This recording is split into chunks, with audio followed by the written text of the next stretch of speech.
O Ministério da Agricultura e Pecuária declarou emergência em todo o país em função da detecção do vírus da influenza aviária H5N1, a gripe aviária. Nossa equipe procurou um especialista no assunto que nos explicou sobre a gravidade da doença e as formas de contaminação. Bom, estamos recebendo hoje aqui no Jornal da TV Noroeste, Luizinho Caron. Ele é pesquisador da Embrapa. O tema que nós vamos abordar é com relação à gripe aviária. Seja bem-vindo, Luizinho Caron. O senhor é pesquisador da Embrapa e esse tema é um tema que está atualizado nesse momento, não é isso? Isso. Bom dia aos espectadores, bom dia.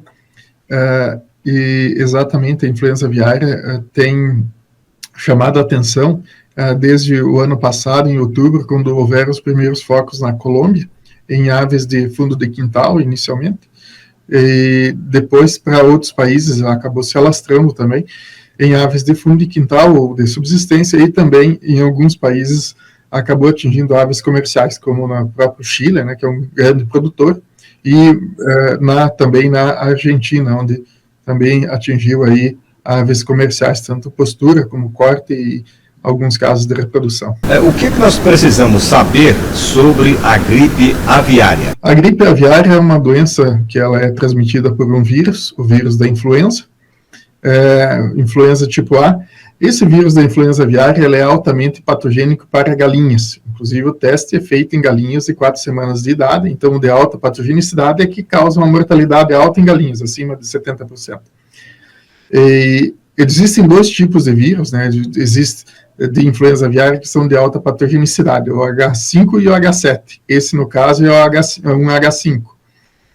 No entanto, na natureza, a maioria dos vírus de influenza eles são de baixa patogenicidade, que causam alguma mortalidade, se é que quando causam. No entanto, esse de alta patogenicidade surgiu em 1997, no sudoeste asiático, ali, Hong Kong, China, e se dissemina pelo mundo desde então, acabando de chegar nos Estados Unidos, aí, causando prejuízos em 2020, e mais recentemente, ano passado, aqui na América do Sul também. Como ocorre a transmissão do vírus entre essas espécies de animais?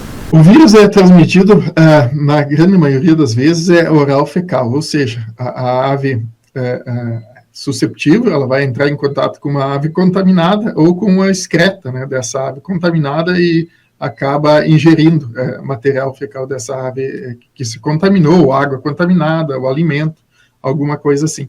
Também as secreções dessas aves são contaminadas, que podem contaminar roupas de pessoas e o ambiente, e também dessa forma levando a uma contaminação indireta, que pode também acontecer. Só mais um detalhe, na América do Norte e nos países de clima temperado, ela é uma doença que ocorre começa no outono, e perdura durante o inverno, sendo que na primavera e verão os surtos diminuem, praticamente desaparecem. Como detectar se uma ave doméstica está contaminada com o vírus da influenza aviária? Em primeiro lugar, são os sintomas, né? A mortalidade elevada é uma grande pista, né? Mas também aí sinais clínicos como hemorragias nas patas, né, ou nas pernas e no pé, também nas partes desprovidas de pena, como a crista, a barbela, também tem inchaço de barbela, inchaço dos olhos e da cabeça, e secreção abundante, principalmente respiratória, dessa ave. A hemorragia também pode acontecer, né, nas mucosas, né, hemorragia petequial. Tendo algum desses sintomas, né, identificado, deve ser imediatamente comunicado a um serviço veterinário oficial da cidade para que se faça a investigação veterinária do caso para ver se trata ou não de influenza. Qual a sua orientação a um criador? O que ele deve fazer para proteger suas aves desta doença?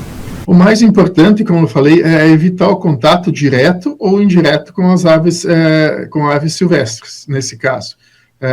E também com outros rebanhos, né? Mas, então, sendo que usar um calçado dedicado dentro da granja ou dentro do criatório, seja um produtor pequeno ou grande, né? Lavar as mãos antes de adentrar em contato com as aves, se possível trocar de roupa e banho também para granjas maiores. Então, o alimento que é fornecido para as aves e a água são de extrema importância, né? Então podem carrear a influenza aviária se estiverem contaminados. Então, proteger muito o alimento para que as aves silvestres não entrem em contato.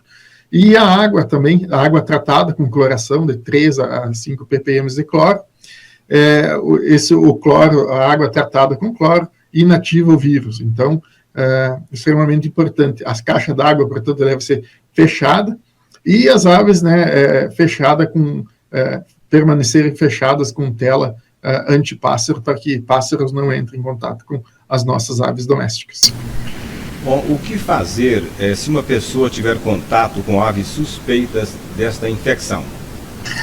As pessoas dificilmente se contaminam com influenza aviária H5N1. Existem casos, né, desde 1997 até hoje, menos de 900 pessoas se infectaram.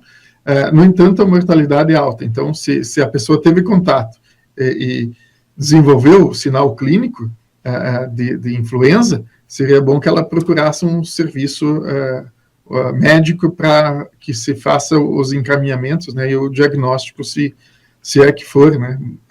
Existem, hoje, no Chile, existe um caso em humano, no Equador também, nos Estados Unidos, ano passado, teve um caso também. Então, não é raro, mas pode acontecer e é importante saber o que fazer para se prevenir. Depois de casos em 2 estados da gripe aviária, o governo abriu um alerta. Isto gera prejuízos para a nação, não é isso? Assim, o prejuízo, o alerta é importante para que as medidas sejam tomadas com mais agilidade, porque o prejuízo, se retardar o diagnóstico, se a gente demorar para encontrar os casos positivos, ele pode ser muito maior. Então, novas granjas podem se infectar. Então, por isso a importância da agilidade e na decretação da emergência para agilizar os serviços e a contratação de serviços e pessoal, se necessário, para fazer o monitoramento e tomar todas as medidas necessárias. Então, qual a sua orientação, de modo geral, aos empresários do setor, aos proprietários de aves, nesse momento? O presidente da Associação Brasileira de Produtores de Frango, né, de aves, tem orientado que essas aves, no momento, são aves migratórias, elas não estão em contato, mas que os produtores redobrem os seus cuidados com a biosseguridade, como eu falei anteriormente, com relação a aves silvestres se aproximando das aves domésticas. Então, redobrar os cuidados com a biosseguridade, se houver problema com a tela, consertar, a cerca de proteção na volta da granja deve ser consertada também periodicamente, evitar que entrem, então, animais e nas proximidades da granja e principalmente as aves. Manter sempre a tampa do silo fechada e também a caixa d'água e a fonte de água protegida para evitar contato direto com aves, principalmente silvestres. Muito obrigado, Luizinho Caron. Ele é pesquisador da Embrapa, com esta entrevista tão importante e produtiva e também na questão da orientação ao pessoal do setor. O senhor tem mais alguma informação a passar? Não, acho que a proteção, no momento das pessoas estarem cientes de que existe esse problema e protegerem seus plantéis, é o mais importante, e isso vai fazer com que essas medidas que o Ministério da Agricultura implementa desde muito antes, desde os anos 70 praticamente, e que foram mais intensamente disseminadas a partir dos anos 2000, então são medidas protetivas, e justamente para esse tipo de condição que a gente está enfrentando hoje, passarmos sem termos problemas com surtos dessas doenças de aves silvestres nas nossas aves domésticas. Muito obrigado pela sua entrevista, Luizinho Caron, pesquisador da Embrapa. Muito obrigado.